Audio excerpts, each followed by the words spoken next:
Hello friends, the scholar group में आपका बहुत बहुत स्वागत है। मैं 50 क्वेश्चंस के साथ में फिर से हाजिर हूँ जो मोस्ट इंपॉर्टेंट क्वेश्चन है। इसके पहले मैंने 2 पार्ट अपलोड किया हुआ है, most expected question, most important question. आप कुछ भी कर लीजिए, मोस्ट रिपीटेड क्वेश्चन भी कर सकते हैं। फर्स्ट पार्ट में टोटल 40 क्वेश्चन थे, सेकंड पार्ट में 50 क्वेश्चन थे। अभी इस सीरीज में जो थर्ड पार्ट है इसमें भी 50 क्वेश्चन होंगे। ये कुछ मैं अलग से अपने खुद से डिजाइन नहीं करता हूँ, ये प्रीवियस ईयर के ही क्वेश्चन हैं जो बेसिक, बिल्कुल बेसिक होते हैं और वहां पे कंफ्यूज करते हैं आपको एग्जामिनेशन हॉल में। उन सबको मैंने यहाँ पे अरेंज किया है और उसको ही हम एक्सप्लेन करके समझेंगे कि कैसे कॉन्सेप्चुअली एग्जामिनेशन में क्वेश्चन पूछे जाते हैं। तो आइए शुरुआत करते हैं। क्वेश्चन नंबर 1 हमारा है, और हाँ, इस जो कलेक्शन मैंने किया है ये कलेक्शन आपको मेरे टेलीग्राम के चैनल पर मिल जाएगा। हमारा एक डिस्कशन फोरम है, उसमें बहुत सारे लोग, बहुत सारे एस्पिरेंट उसमें अटैच हैं और आपस में डिस्कशन करते रहते हैं। किसी को कोई प्रॉब्लम होती है, कुछ क्वेश्चन समझ में नहीं आ रहा है, तो वहाँ पे भी लोग डिस्कशन करते हैं, अपने अपने प्रॉब्लम वहाँ पे रखते हैं और लोग वहाँ पे उनको सॉल्यूशन प्रोवाइड करते हैं और बहुत सारे मटेरियल भी प्रोवाइड आपको वहाँ पे मिल जाएगा। आप अगर अभी ज्वाइन अगर आपने किया हुआ है तो बहुत अच्छी बात है, आप हमारे फैमिली के एक मेंबर हैं। और अगर आपने अभी तक ज्वाइन नहीं किया है तो आप टेलीग्राम के उस चैनल को भी आप ज्वाइन कर लीजिए, लिंक आपको इस डिस्क्रिप्शन बॉक्स में मिल जाएगा। रही बात क्वेश्चन पेपर की, तो क्वेश्चन पेपर भी वहाँ पे भी आपको प्रोवाइड कर दिया जाएगा। जो पिछला मैंने मोस्ट एक्सपेक्टेड जो क्वेश्चन वहाँ पे अपलोड किया था 40 क्वेश्चन, वो भी, और 50 क्वेश्चन जो उसके बाद में किया था, और ये वाला क्वेश्चन टोटल आंसर के साथ टिक किया होगा। बाकी जो एक्सप्लेनेशन है उसमें वीडियो मैंने दिया हुआ ही है। चलिए शुरुआत करते हैं। क्वेश्चन नंबर 1 है, which one of the following is the most exhaustive source of population data.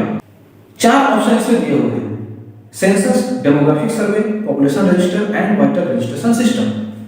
अब बताइए, इसमें सबसे इजी क्वेश्चन है। अगर आप पॉपुलेशन स्टडीज के स्टूडेंट हैं, अगर आप पॉपुलेशन की तैयारी कर रहे हैं, तो आपको ये बिल्कुल एक नजर में क्वेश्चन सॉल्व हो जाना चाहिए कि इसका आंसर सेंसस होगा। Census is the single largest source of population data all over the world.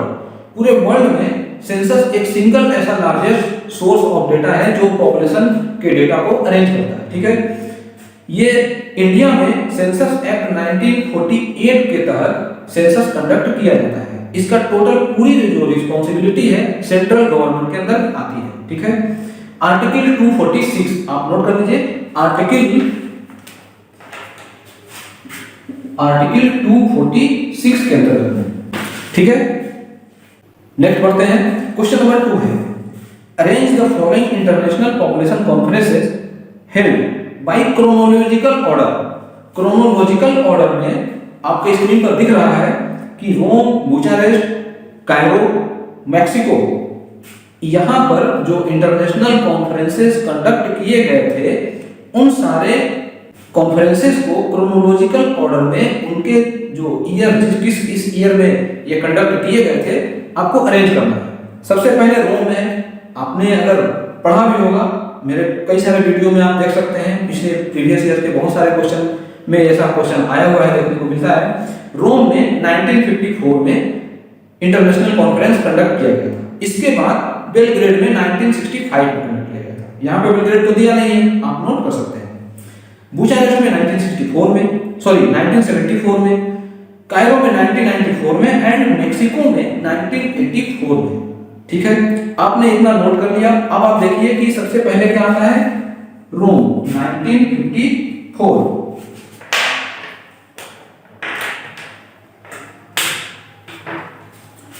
इसके बाद मैंने बताया बेलग्रेड 1965। इसके बाद बुचारेस्ट 1974, फिर मेक्सिको 1984 एंड कायरो 1994। आप नोट कर लीजिए और देखिए कि इसमें कौन सा अरेंजमेंट सही होगा। सी दिख रहा है 1 2 4 3, आंसर आपका ये सही हो जाएगा, 2 का सी नंबर। बिल्कुल इजी है, आपको बस ईयर याद रखना है। ओके, चलिए बढ़ते हैं नेक्स्ट क्वेश्चन की तरफ। Third number, in India the share of female migration as compared to male is higher in which of the following migration stream। अगर आप माइग्रेशन के चैप्टर से ये क्वेश्चन देख रहे हैं तो माइग्रेशन स्ट्रीम 4 टाइप के होते हैं जो आपको चारों ऑप्शन में दिखाई दे रहे हैं। अगर आपसे क्वेश्चन ये भी अराइज हो जाता है कि कितने टाइप के माइग्रेशन स्ट्रीम होते हैं, आपको ये बिल्कुल आइडिया हो जाना चाहिए कि टोटल 4 होते हैं, rural to rural, rural to urban, urban to urban and urban to rural. अब इसमें बात आती है, हम इसके ऑप्शन पे बाद में आएंगे, पहले इसके थोड़ा सा डिस्कशन को समझ लेते हैं। रूरल टू अर्बन को पुश एंड पुल एक्टिविटी भी कहा जाता है। मतलब पुश का मतलब होता है पुश ओरिजिन एंड ये होगा पुल ये डेस्टिनेशन। मतलब रूरल से अर्बन की ओर पुश होना, ठीक है, पुल जाना, ठीक है, क्या कहलाएगा, push and pull activity. Similarly urban to urban, जिस तरह से रूरल टू रूरल को रूरल टर्नओवर कहा जाता था, अर्बन टू अर्बन को अर्बन टर्नओवर कहा जाएगा। क्लियर है? लास्ट है अर्बन टू रूरल। तो जिस तरह से रूरल टू अर्बन को पुश एंड पुल कहा जाता था, आपको अर्बन टू रूरल को पुश बैक एक्टिविटी कहा जाएगा, ठीक है, रिवर्स पुश बैक एक्टिविटी। ठीक, आपने इन चारों स्ट्रीम को एक अलग तरीके से समझ लिया। अब आपकी बारी आती है क्वेश्चन पर। क्वेश्चन जो है, इंडिया में जो माइग्रेशन का शेयर है फीमेल का, वो सबसे ज्यादा कहाँ देखने को मिलता है? तो वो रूरल टू रूरल माइग्रेशन होता है। अगर आपसे एक क्वेश्चन पूछा जाए कि मैरिज, जो फीमेल मैरिज है वो किस स्ट्रीम में आता है, तो आपका आंसर रूरल टू रूरल वहां भी होगा। क्लियर है? अब आपसे इंपॉर्टेंस की बात पूछ लिया जाए कि कौन सा माइग्रेशन ज्यादा इंपॉर्टेंट है, तो बिल्कुल क्लियर है कि पुश एंड पुल फैक्टर क्यों होता है। लेबर फोर्स है, लेबर फोर्स का ट्रांसफॉर्मेशन, रूरल एरिया में एग्रीकल्चरल सेक्टर से अर्बन एरिया के इंडस्ट्रियलाइज सेक्टर की ओर ट्रांसफॉर्मेशन, ये कहलाएगा आपको रूरल टू अर्बन माइग्रेशन। तो ये इंपॉर्टेंट होता है, क्योंकि इसमें इनकम का साधन जुड़ा होता है, ठीक है। तो आपका यहाँ पर आंसर इस क्वेश्चन के अकॉर्डिंग रूरल टू रूरल हो जाएगा। लेकिन अगर आपसे इंपॉर्टेंस की बात करें या मेल माइग्रेशन की बात करें कि इंटरनल माइग्रेशन सबसे ज्यादा मेल में किस स्ट्रीम में देखने को मिलता है, तो मेल में सबसे ज्यादा रूरल टू अर्बन माइग्रेशन में देखने को मिलता है। तो आप यहां से ये भी क्वेश्चन का आंसर दे सकते हैं। अब आगे बढ़े।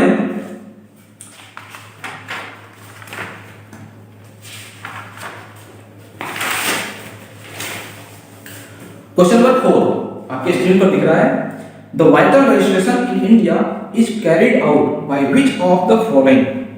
बिल्कुल इजी क्वेश्चन है, थोड़ा सा कंफ्यूज करने वाला क्वेश्चन है। अगर आपने कई बार पढ़ा हुआ है तो आपको समझ में आएगा। मैं स्टार्टिंग में मैं भी इस टाइप के क्वेश्चन को गलत कर देता था, कंफ्यूजन होता था। जाहिर सी बात है, जो नए लोग होंगे जो थोड़ा सा, तो उनको भी कंफ्यूजन होगा, लेकिन जिन्होंने कई बार रिपीटिशन किया होगा तो उनको आइडिया होगा कि हाँ ये किस जगह से जनरेट होता है, कैसे क्वेश्चन होता है, ठीक है। तो vital registration in India is carried out by which of the following. यहां पर नेशनल सैंपल सर्वे ऑर्गेनाइजेशन है, यहां से बिल्कुल नहीं होगा। रजिस्ट्रार जनरल ऑफ इंडिया, यहीं से होगा। रजिस्ट्रार जनरल ऑफ इंडिया ये MHA ministry of home affairs के अंडर में आता है, और इसी के अंडर में जो रजिस्ट्रार जनरल ऑफ इंडिया है, इनके द्वारा ये वाइटल रजिस्ट्रेशन कंडक्ट किया जाता है, ठीक है, कैरिड आउट। तो यहाँ पे आपका आंसर जो है वो बी नंबर सही हो जाएगा, ठीक है। 5th number question, human development report is prepared by, किससे? बिल्कुल इजी क्वेश्चन है, कई दूसरे एग्जामिनेशन में भी क्वेश्चन पूछा जाता है। तो इसमें आंसर आपका WHO, UNDP, NSSO, UNICEF क्या हो जाएगा? UNDP ने 1990 में HDR पब्लिश किया था, human development report. Human development को डेवलप करने का जो श्रेय है वो महबूबुल हक को जाता है, इकोनॉमिस्ट थे, और इंडिया में अमर्त्य सेन उनके कह सकते हैं कि उनके साथी थे, तो उन दोनों को जाता है। लेकिन उसमें जो मेन जो प्राइमरी जो शेयर है वो महबूबुल हक हो जाएगा, ठीक है। तो इसमें आंसर आपका UNDP हो जाएगा। इसके बाद मैंने ठीक उसी से रिलेटेड क्वेश्चन को अरेंज किया हुआ है इसके कॉन्सेप्ट को समझने के लिए। यहाँ पर आप देख सकते हैं 6 नंबर क्वेश्चन में, human development index is a composite index of, क्या होता है? फर्स्ट नंबर ही ऑप्शन आपका सही हो जाएगा। आपको मालूम है कि जो डायमेंशन है ह्यूमन डेवलपमेंट इंडेक्स का वो LIE होता है, लाई। अब आप कहेंगे लाई मतलब जो झूला, लेकिन ये शॉर्टकट है, तो याद रखने का एक तरीका है। Longevity, income and education. अब इस लॉन्गेविटी को सिनोनिम कुछ भी लिखा जा सकता है। Longevity, life expectancy, expectation of life, health, जो भी है, ठीक है। ये क्या है? इनकम। इनकम, तो इनकम वेल्थ हो सकता है, ठीक है। और जैसे यहाँ पर एम्प्लॉयमेंट लिखा हुआ है, ये भी हो सकता है, जब एम्प्लॉयमेंट होगा तभी तो इनकम होगा, तो ये इनकम हो जाएगा। और एजुकेशन, एजुकेशन में क्या है, लिटरेसी, लिटरेसी है, स्कूलिंग है ना, यहाँ पर लिखा हुआ है लिटरेसी एंड एजुकेशन, ये टोटल हो जाएगा, ठीक है। तो इसमें आंसर आपका 6 का ए हो जाएगा। हेल्थ मतलब लॉन्गेविटी या life expectancy, literacy and education का मतलब यहाँ पर आपको दिख रहा है एजुकेशन, एंड इनकम का मतलब होता है एम्प्लॉयमेंट, यहाँ पर जो दिया हुआ है कॉन्सेप्ट, ठीक है। तो इस टाइप का जो क्वेश्चन है आपको गलत नहीं होना चाहिए। अगर ऐसे क्वेश्चन को अगर आप गलत करके आएंगे तो बेस बिल्कुल जाहिर सी बात है कि आप कहीं ना कहीं से कमजोर पड़ रहे हैं, ठीक है। क्वेश्चन नंबर 6 का आंसर ए हो जाएगा। अब आते हैं नेक्स्ट क्वेश्चन 7 की। 7 क्वेश्चन है लिस्ट 1 से लिस्ट 2 को मैच करना है। जनरली इस टाइप का जो क्वेश्चन है थोड़ा इजी होता है, अगर यूं कहें तो कठिन भी होता है, लेकिन इजी इस मामले में होता है कि अगर आपको 4 में से किसी एक या 2 का भी अगर आंसर मालूम है, अगर नीचे ये मैचिंग प्रॉब्लम है, अगर आपने मैच कर लिया तो बाकी को ऐसे ही कर दीजिए, वो सही हो जाएगा, ठीक है। जैसे यहाँ पर मैंने मान लीजिए कि आपको किंग्सले डेविस, आपने बीएससी में भी पढ़ा होगा, एमएससी में भी पढ़ा होगा, किंग्सले डेविस का जो रिलेशन है वो इंटरमीडिएट वेरिएबल इफेक्टिव फर्टिलिटी से है, तो ए का सेकंड से मैच हो रहा है। अब आप डायरेक्ट देखिए, बाकी को आपको मैच करने की जरूरत नहीं है। हालांकि आपको ये याद रखना जरूरी है कि बुंगार्ड साहब ने अप्रोक्सीमेट डिटरमिनेंट ऑफ फर्टिलिटी दिया था, कार्ल साउंडर ने पॉपुलेशन प्रॉब्लम, एंड लुडका, जो लुडका एंड डबलिंग मॉडल है वो स्टेबल पॉपुलेशन से रिलेटेड मॉडल है। तो यहाँ पर लुडका सिर्फ लुडका लिखा हुआ है, स्टेबल पॉपुलेशन मॉडल। सिर्फ आप किंग्सले डेविस को अगर आप मैच करते हैं तो ये सेकंड से मैच होता है, इंटरमीडिएट वेरिएबल इफेक्टिव फर्टिलिटी, ठीक है। तो ए का सेकंड हो रहा है, जो फर्स्ट नंबर ऑप्शन सही है, ए नंबर, तो आपका यहीं पर आंसर सही हो जाएगा। बाकी ए का 3, ए का 4, ए का 1 दिया हुआ है, ये कतई जो आंसर है वो नहीं होगा। तो आपको इस टाइप का क्वेश्चन बिल्कुल इजी होता है, थोड़ा सा अगर आप माइंडली काम करेंगे तो आप इस क्वेश्चन को कर लेंगे। मेरा जो एक्सपीरियंस ये कहता है कि अगर आप इस क्वेश्चन में थोड़ा सा फंसते हैं या थोड़ा सा कंफ्यूजन लगता है तो आप इस क्वेश्चन को मार्क करके रिव्यू के लिए छोड़ दीजिए, ठीक है। जब एग्जामिनेशन में जब आप क्वेश्चन कर लेंगे, मैक्सिमम जो आपको क्वेश्चन आ रहा है उन सारे क्वेश्चन को जब कंप्लीट कर लेंगे, तब इस टाइप के क्वेश्चन को, अगर मान लीजिए कंफ्यूजन क्रिएट कर रहा है, तब इस क्वेश्चन पे आइए और वहां पे बिल्कुल साफ माइंड से आप सोचिए कि इसमें कौन सा मैं पढ़ा था, क्योंकि पढ़ के तो आप सब गए हैं, कंफ्यूजन हो रहा है, क्रिएशन हो रहा है। आप फंसेंगे कहां पर, किंग्सले डेविस और बुंगार्ड में। किंग्सले डेविस को आप सोचेंगे अप्रोक्सीमेट डिटरमिनेंट और बुंगार्ड को सोचेंगे इंटरमीडिएट वेरिएबल। ये जाहिर सी बात है, ये मतलब नेचुरल है, ये हर किसी के साथ होता है, आपके साथ होता है, किसी और के साथ होगा, मेरे साथ होगा, ठीक है। तो आप बिल्कुल शार्प माइंड से इस क्वेश्चन को सॉल्व करिए और बिल्कुल इजीली आप करिए, आसानी से क्वेश्चन सॉल्व हो जाएगा। क्वेश्चन नंबर 7 का आंसर ए हो जाएगा। अब नेक्स्ट क्वेश्चन की तरफ बढ़ते हैं, हमारा क्वेश्चन नंबर 8 होगा। देखिए आपके स्क्रीन पर दिख रहा है, during which decade the growth rate of population in India was the highest. कई बार मैंने इस टाइप के क्वेश्चन को एक्सप्लेन किया है, डिस्कशन भी किया है, बहुत सारे मतलब मेरे पिछले कई सारे वीडियो को देखेंगे तो उसमें मैंने बिल्कुल चार्ट के सहित मैंने इसको डिस्कशन किया है। इसके अलावा भी बहुत सारी चीजें मैं बताया हूँ, तो मैं ज्यादा रिपीट नहीं करूंगा, अभी इससे रिलेटेड ही टॉपिक को बताऊंगा। During which decade the growth rate of population in India was highest, सबसे हाईएस्ट ग्रोथ रेट किस डिकेड में था। तो आपको ये हमेशा याद रखना चाहिए कि 1961 से 71 के बीच डिकेडल ग्रोथ रेट हाईएस्ट था। कितना था, 24.8%। और इसके बाद ठीक 1971 से 81 के बीच ये थोड़ा सा कम हुआ, 24.6%, ठीक है। और हाँ, इसमें आपको एक चीज और याद रखना चाहिए कि 1961 से 71 के बीच में तो डिकेडल ग्रोथ रेट सबसे हाईएस्ट था। अगर एनुअल ग्रोथ रेट की बात पूछ ली जाए तो एनुअल ग्रोथ रेट इस समय में था कितना, 2.22%, ठीक है। करंट टाइम की बात करें 2011 में, तो 2011 में अभी 17.7% है और डिकेडल ग्रोथ रेट, और exponential annual exponential growth rate कितना है, 1.64%। मैं एक्सपेक्ट करता हूं कि आपको ये डेटा याद होगा।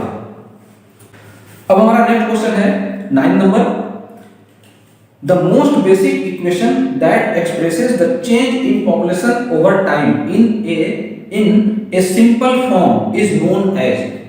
बिल्कुल इजी, थोड़ा सा कॉन्सेप्ट लगाने वाला क्वेश्चन है। ये आपको समझना पड़ेगा कि ये क्वेश्चन कहाँ से अराइज हो रहा है। ये क्वेश्चन ब्रास के पॉपुलेशन प्रोजेक्शन से अराइज हो रहा है। ठीक है, ब्रास का पॉपुलेशन प्रोजेक्शन का मॉडल है PT = P0 plus B minus D plus I, मतलब इमिग्रेशन माइनस एमिग्रेशन या इन माइग्रेशन माइनस आउट माइग्रेशन। तो ये पूरा जो मॉडल है ये ब्रास का पॉपुलेशन प्रोजेक्शन मॉडल कहलाता है और यहीं से क्वेश्चन पूछा गया है ब्रास के पॉपुलेशन प्रोजेक्शन से। तो ये क्या है आपको मालूम है, पॉपुलेशन का ये बैलेंसिंग इक्वेशन है।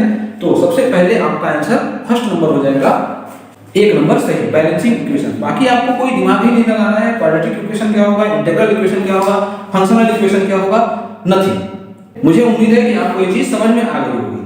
ठीक है, क्वेश्चन नंबर 10, ये भी थोड़ा सा कंफ्यूज करने वाला क्वेश्चन है।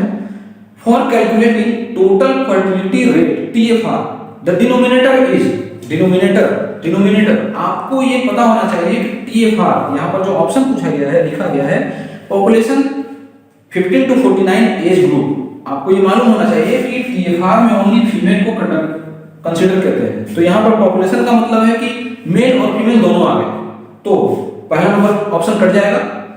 दूसरा number married women 15 to 49 age group, 15 to 49 age group मतलब चाइल्ड बियरिंग एज ग्रुप। ये होता तो है लेकिन हम इसमें मैरिड को नहीं लेते हैं। मैरिड जब ले लेंगे तो ये TMFR हो जाएगा, टोटल मैरिटल फर्टिलिटी रेट। लेकिन हमसे क्वेश्चन पूछा गया है only TFR, total fertility rate. तो टोटल फर्टिलिटी रेट में only the women, we consider only the women who are in the age of child bearing as.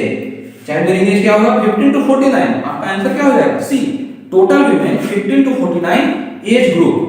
Clear है। आपको D में क्या लिखा हुआ है, all ever married women irrespective of their age. इससे कोई मतलब ही नहीं है, इससे कोई मतलब ही नहीं है। आपको सिर्फ सी के बारे में सोचना है। और TFR जब आपने पढ़ा हुआ है तो TFR क्या है, TFR यही है कि टोटल जो है एज स्पेसिफिक फर्टिलिटी रेट का सम होता है। TFR age specific fertility rate का सम होता है। और एज स्पेसिफिक फर्टिलिटी रेट हम कहां से कंसीडर करते हैं, 15 से 49 ईयर तक। इसमें हम लोग ब्रेक करके करते हैं। ठीक है, तो उसका जो सम होगा वो TFR होगा। और TFR क्या है, 15 to 49 इयर्स ऑफ एज के जो जितने भी विमेन हैं उन सबको ही कंसीडर किया जाएगा डिनोमिनेटर में। बस इजी है, दैट्स इट। आपका आंसर क्या हो जाएगा, C नंबर। क्वेश्चन नंबर 11, बिल्कुल कॉन्सेप्ट पे ये क्वेश्चन है। पेरीनेटल मोर्टेलिटी कवर्स, पेरीनेटल में होता है कंसीव से लेकर के बर्थ के 7 डेज के भीतर जो भी मोर्टेलिटी होगी, जो भी डेथ होगा वो कहलाएगा पेरीनेटल मोर्टेलिटी। बिल्कुल दैट्स इट, खत्म हो गया काम। आपका आंसर क्या हो जाएगा, C हो जाएगा। पेरीनेटल मोर्टेलिटी कवर क्या हो जाएगा, late foetal and early neonatal death. Late foetal का मतलब जो कंसीव के समय, और अर्ली न्यूनेटल मतलब बर्थ के 7 डेज के भीतर। तो आपका आंसर C हो जाएगा सही, इसमें आंसर C हो जाएगा। ठीक है, अब आते हैं क्वेश्चन नंबर हमारा 12। आपके स्क्रीन पर दिख रहा है migration of skilled persons from one nation to another is called. Option भी दिख रहा है, बिल्कुल इजी क्वेश्चन है। लेकिन थोड़ा सा अगर आपने इस क्वेश्चन को नहीं पढ़ा है तो कंफ्यूज कर जाएंगे और आप यहाँ पर क्या ऑप्शन लगाकर चले आएंगे, लेबर माइग्रेशन, 100% है लेबर माइग्रेशन। ठीक है, और दूसरी चीज कि बहुत सारे लोग सोचेंगे कि अरे भाई वो माइग्रेशन जो स्किल्ड पर्सन कर रहा है वो डिप्लोमैट होगा, डिप्लोमेसी करेगा।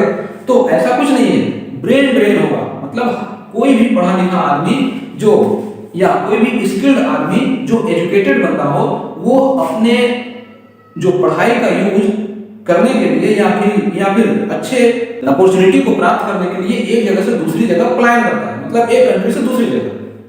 तो क्या कहलाएगा, ब्रेन कहलाएगा। बिल्कुल इजी है।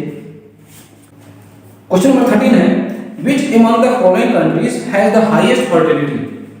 ये डेटा पर बेस्ड क्वेश्चन है और ये वर्ल्ड के जो कंट्रीज हैं उन कंट्रीज के डेटा पर बेस्ड क्वेश्चन है। थोड़ा सा टिपिकल है लेकिन इजी भी है। अगर आपने वर्ल्ड पॉपुलेशन रिपोर्ट 2019 भी पढ़ा हुआ है, तो आप इसको सॉल्व कर लीजिए। यहाँ पर जो ऑप्शन दिया हुआ है Afghanistan, niger, Somalia and Uganda. Niger का जो फर्टिलिटी लेवल है अभी सबसे हाई है, पॉपुलेशन ग्रोथ भी सबसे ज्यादा हो रहा है, ठीक है। तो इसमें वर्ल्ड बैंक के रिपोर्ट 2018 के अकॉर्डिंग, मैंने 2018 का रिपोर्ट लिया है, आपको और भी कोई रिपोर्ट मिल सकता है, उसमें भी आपको यही देखने को मिलेगा नाइजर। वहां पर 2018 के अकॉर्डिंग 6.9 है यहाँ का TFR। तो इसमें आंसर क्या हो जाएगा, नाइजर बी नंबर। इसके बाद ये फर्स्ट नंबर पर आता है, मतलब टॉप लेवल पर TFR सबसे हाई है, और सेकंड नंबर पर जो आपका ऑप्शन लिखा हुआ है सोमालिया, सोमालिया का 6.1 है, ठीक है। अगर हम अपने इंडिया की बात करें, इंडिया के बारे में बात करें तो आपको मालूम है कि इंडिया का TFR SRS स्टैटिस्टिकल रिपोर्ट 2018 के अकॉर्डिंग 2.2 है, ये 2017 के अकॉर्डिंग भी 2.2 था, और NFHS 4 के भी अकॉर्डिंग 2.2 है। तो यहां से भी क्वेश्चन आपको राइज हो जाएगा कि इंडिया का TFR कितना है। तो जो SRS स्टैटिस्टिकल रिपोर्ट आप जब देखेंगे वहां पे भी आपको 2.2 दिखाई देगा, NFHS का डेटा देखेंगे वहां भी 2.2 दिखाई देगा, और जो ये जिस जगह से मैंने इस वर्ल्ड बैंक के डेटा सीरीज से मैं इस क्वेश्चन का आंसर लिया हूं, वहां पर भी आपको इंडिया का 2.2 TFR दिखाई देगा, ठीक है। तो आपका आंसर यहां पर 13 का बी नंबर हो जाएगा सही। क्वेश्चन नंबर 14 क्या है, the pattern ASDR in developing countries is. बिल्कुल कॉन्सेप्ट पर क्वेश्चन है, कुछ लोगों ने मुझसे कांटेक्ट करके भी इसके बारे में क्वेश्चन पूछा था, तो मैंने उनको भी एक्सप्लेन करके थोड़ा सा समझाया था। तो मुझे ऐसा लगा कि इस क्वेश्चन को यहाँ पर डालना चाहिए और लोगों को भी इसकी जानकारी होनी चाहिए। यहाँ पर देखिए ASDR, age specific death rate. अगर आप यहाँ पर एक ग्राफ खींचते हैं X और ASDR, age specific death rate, specific का मतलब है कि पर्टिकुलर एज ग्रुप में जो डेथ हो रही है उसका रेट। मान लीजिए मैं 5, 10, 15 और आगे बहुत सारा कर सकते हैं।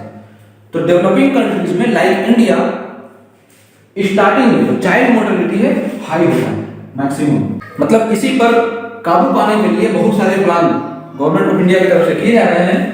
यहाँ पर हाई है ASDR, एज आपका 0 मतलब 0 लेवल पर है, 0, 1, 2, 3, 4। जैसे जैसे एज बढ़ता जाएगा वैसे वैसे ये कम होता जाता है। एक ऐसी कंडीशन आएगी युवावस्था की, जैसे हम लोग अभी हैं, तो उस कंडीशन में क्या है कि थोड़ा सा मोर्टेलिटी जो है वो स्टेबिलिटी को प्राप्त कर लेगा, मतलब स्टेबल लगभग हो जाएगा, उस समय मोर्टेलिटी अभी नहीं होगी, ठीक है। ये जाहिर सी बात है किसी भी देश के लिए होता है। तो ये कुछ ऐसा आएगा, ठीक है। एज बढ़ रहा है और ये ऐसे ऐसे चल रहा है। जैसे जैसे हमारी एज बढ़ रही है, जैसे जैसे हमारी एज बढ़ रही है, लाइक इंडिया में या किसी भी डेवलपिंग कंट्रीज में या डेवलप्ड कंट्रीज में भी, तो ये बढ़ता जाएगा। ये क्या बन जाएगा, U shape curve developing countries में देखने को मिलता है। अब बात कर लेते हैं यहाँ पर जो जे शेप कर्व लिखा हुआ है, तो जे शेप कर्व आपको डेवलप्ड कंट्रीज में देखने को मिलेगा। क्यों? क्योंकि डेवलप्ड कंट्रीज में बंदा पैदा हुआ, अगर डेवलप्ड कंट्रीज में है तो वहां पर उसको बहुत सारी सुविधाएं मिल जाती हैं, बहुत सारी चीजें वहां पर डेवलप हो चुकी है, हेल्थ कंडीशन वहां की सही है, तो वो यहाँ से ना शुरू होकर के कुछ ऐसे शुरू होता है, ठीक है। मतलब चाइल्ड मोर्टेलिटी या इन्फेंट मोर्टेलिटी वहां की कम है, तो कुछ ऐसे जब शेप बनेगा तो ये क्या बन जाएगा, ये जे बन जाएगा। और जब जैसे जैसे एज बढ़ेगी तो एज एक मैक्सिमम एज अटेन करने के बाद तो वो तो मृत्यु को प्राप्त करेगा ही करेगा, चाहे वो किसी भी दुनिया के किसी भी कोना में हो, तो डेवलप में हो या फिर डेवलपिंग में हो। तो डेवलप्ड कंट्रीज के लिए क्या बन जाएगा, जे शेप, ठीक है। इसके अलावा दो ऑप्शन और लिखे हुए हैं आपको, वो उसको भी आपको याद रखना चाहिए। ए में है एस शेप, इसको मैं इरेज कर दूं। यहां पर आपको एस शेप दिख रहा है। एस शेप आपने इसके पहले जो मैंने वीडियो अपलोड किया था उसमें अगर आप एक एक क्वेश्चन को बारी बारी से देखा होगा तो इस एस शेप के बारे में भी मैंने डिस्कशन किया हुआ है, एक्सप्लेन भी किया है वहां पर एस शेप में कैसे होता है। एस शेप एक्चुअली में अर्बनाइजेशन के प्रोसेस को बताता है, अर्बनाइजेशन के, और इस प्रोसेस को देने वाले कौन थे? Kingsley Davis. किंग्सले डेविस इसमें जो बॉटम लाइन पे होता है वो इनिशियल स्टेज होता है। इनिशियल स्टेज इसको प्री इंडस्ट्रियलाइज्ड स्टेज भी कहते हैं। प्री इंडस्ट्रियलाइज्ड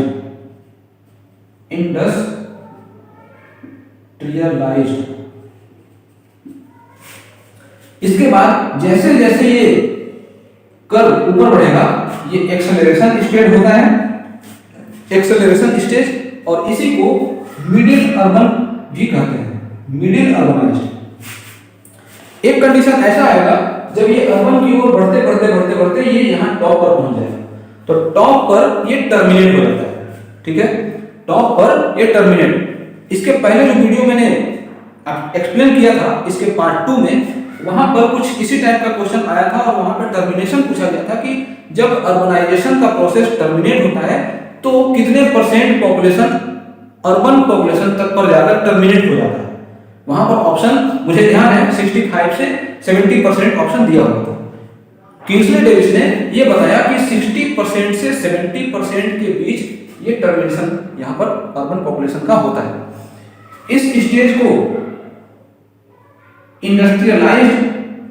इंडस्ट्रियलाइज्ड स्टेज कहा जाता है और इसको टर्मिनल स्टेज भी कहते हैं, ठीक है। तो जो ए में लिखा हुआ है एस शेप, इसको किंग्सले डेविस ने अपने अर्बनाइजेशन के प्रोसेस में डिफाइन किया था। अर्बनाइजेशन का जो प्रोसेस है वो एस शेप का होता है, क्लियर है। अब बात करते हैं इन्वर्टेड यू शेप। इसको कई बार मैंने पिछले वीडियो में भी डिस्कशन किया हुआ है, यहाँ पर सारा ऑप्शन आ रहा है, सब ऑप्शन आ रहा है, आपने सब कुछ पढ़ा हुआ है, बस आपके माइंड में इस चीज को डालना है, कैसे ये चीजें जनरेट होकर के यहाँ से कैसे इस क्वेश्चन का आंसर देंगे। ये रटने वाली चीज नहीं है, ये बिल्कुल कॉन्सेप्ट पर काम करता है।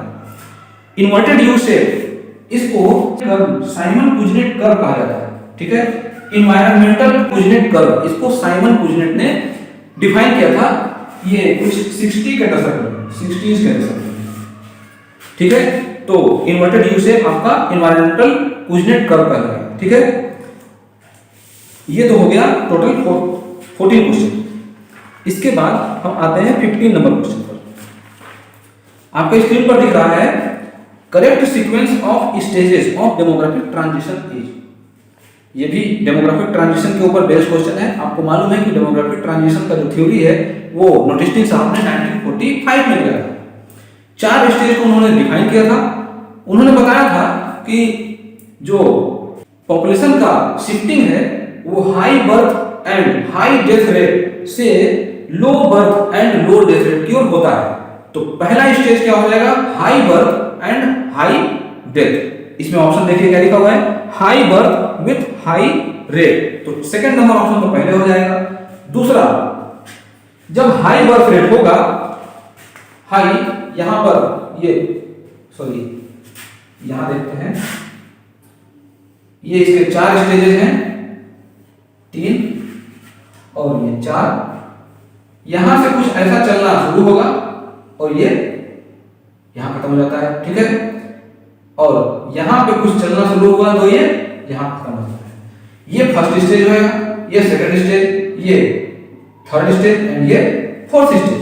फर्स्ट स्टेज में आपको दिख रहा है हाई, ये ऊपर वाला बर्थ रेट, नीचे वाला डेथ रेट होता है। तो हाई बर्थ रेट से शुरुआत हुआ और दूसरा स्टेज है वो बर्थ रेट क्या है, बर्थ रेट तो हाई ही है लेकिन डेथ रेट कम हो रहा है, ठीक है। तो दूसरा स्टेज क्या हो जाएगा, high birth rate with low death rate. यहां पर बर्थ रेट तो ज्यादा है लेकिन यहां से ये कम होना शुरू हो गया, ठीक है, लो डेथ रेट। और तीसरा स्टेज क्या है, low birth rate with low death rate. यहां पर मतलब तीसरा स्टेज नहीं लिया हुआ है, ये डायरेक्ट फोर्थ में चला गया है। फोर्थ में इस स्टेज को इन्होंने छोड़ दिया है, ऑप्शन में इस स्टेज को छोड़ दिया है। तो आपका ऑप्शन यहां पर first, second and fourth stage के बारे में दिया गया है। आपका सीरीज क्या बन जाएगा, सेकंड, थर्ड एंड 1। दूसरा नंबर पहले होगा, तीसरा वाला नंबर उसके बाद होगा और पहला वाला सबसे लास्ट में होगा। ऑप्शन आपका हो जाएगा सी। ठीक है, बिल्कुल क्लियर है, कॉन्सेप्ट पर रिलेटेड क्वेश्चन है, आपको रटने वाली चीज नहीं है। क्वेश्चन नंबर 15 का आंसर सी हो जाएगा। Question number 16, arrange the different approaches adopted by the family planning programme in India in a chronological order. आपसे ये क्वेश्चन पूछा गया है फैमिली प्लानिंग प्रोग्राम से related. Family planning programme India में 1952 में लॉन्च किया गया था और India was the first country in the world to launch this type of programme. ठीक है, 1952 में। इसके बाद इसको अचीव करने के लिए अलग अलग ट्रायल किए गए, जिसमें क्लिनिकल अप्रोच सबसे पहले आया, उसके बाद एक्सटेंशन अप्रोच, फिर आया camp approach and then RCH reproductive and child health. तो आपको ये याद रहना चाहिए कि 16 का जो सी आंसर हो जाएगा clinical, extension, camp and RCH reproductive and child health. Question number 17, यहां पर ये क्वेश्चन करेक्ट कॉम्बिनेशन के बारे में पूछा गया है, अरेंजमेंट इसमें पूछा गया है, पॉपुलेशन साइज के बारे में की जो वर्ल्ड में टोटल कंट्रीज हैं उन कंट्रीज में टॉप पर जो कंट्रीज हैं उनके पॉपुलेशन का क्या स्ट्रक्चर है। The correct combination of the countries in descending order according to their size of population. ठीक है, चाइना और इंडिया, ये सबको पता है कि चाइना फर्स्ट नंबर पे है पॉपुलेशन में और इंडिया सेकंड नंबर पर है। इसके बाद यूएसए का नंबर आता है थर्ड नंबर, चौथे नंबर पर इंडोनेशिया, पांचवें नंबर पर ब्राजील। ठीक है, यहां पर ब्राजील तो दिया हुआ नहीं है। आपको इतना आइडिया हो गया होगा कि यूनाइटेड स्टेट और इंडोनेशिया, ये पहले नंबर पर यूनाइटेड स्टेट हो जाएगा और दूसरे नंबर पर इंडोनेशिया हो जाएगा, चौथे पे बांग्लादेश दिया होगा। आपको याद रखने का एक सबसे अच्छा तरीका है, आप इसको याद रख सकते हैं, सी, इसको पढ़िए C U, S C I U, I B P B, China, India, USA, Indonesia, Brazil, Pakistan, Bangladesh. इससे ज्यादा आपको याद रखने की जरूरत नहीं है। यहां पर इन दोनों के बारे में नहीं पूछा गया है, चाइना और इंडिया के बारे में डायरेक्ट दिया गया है यूएसए एंड इंडोनेशिया। इसके बाद बांग्लादेश दिया गया है, तो बांग्लादेश कहां है? इन दोनों के बाद। ये क्या है? ब्राजील और ये है बांग्लादेश। बांग्लादेश के बाद आपको याद रखने की जरूरत ही नहीं है, बांग्लादेश के बाद क्या है? जापान। ठीक है, इसमें ऑप्शन आपका ए सही हो जाएगा। बिल्कुल क्लियर है, इजी है। इस चीज को आप याद लिख करके, मतलब कंट्रीज के फर्स्ट जो लेटर है उस लेटर को निकाल करके एक वर्ड बना दिया, बस, और कुछ नहीं है। अब बढ़ते हैं हमारे नेक्स्ट क्वेश्चन की ओर। क्वेश्चन नंबर 18 आपके स्क्रीन पर दिख रहा है, women's day is celebrated on. बताइए, बिल्कुल इजी क्वेश्चन है। 8 मार्च, 8 मार्च। इसके बाद बी, सी और डी, 3 ऑप्शन और लिखे हुए हैं, आप यहां से नोट कर लीजिए। 1 जून को मिल्क डे मनाया जाता है।